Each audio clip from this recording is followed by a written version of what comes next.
અને વાત હવે સુરતની જ્યાં હનુમાનજી મંદિરમાં ટ્રેલર ઘૂસી ગયું છે। સલાબતપુરામાં રોકડિયા હનુમાન મંદિરમાં એક ટ્રેલર ઘૂસી ગયું।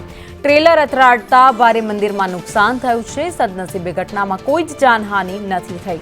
ટ્રેલરને ખસેડવાની કામગીરી શરૂ કરાઈ છે, તો અકસ્માત અંગે પોલીસે તપાસ હાથ ધરી છે।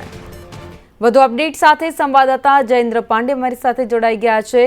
જયેન્દ્ર, મંદિરમાં ટ્રેલર ઘૂસી જવાની ઘટના સામે આવી। जी भावनी सूरत में वહેલી સવારે સલાબતપુરા પોલીસ સ્ટેશન હદ વિસ્તારમાં આવેલ રોકડિયા હનુમાન જે છે હનુમાન મંદિર પાસે જે ટ્રેલર હતું તે ટ્રેલર ત્યાં મંદિરના બીમ અને સિગ્નલ પોઈન્ટ આવે તેની સાથે અથડાયું હતું અને દીવાલને ઘૂસી ગયું હતું અને ઘૂસવાની સાથે જે ડ્રાઈવર હતો ડ્રાઈવર સાથે કૂદીને ફરાર થઈ ગયો હતો।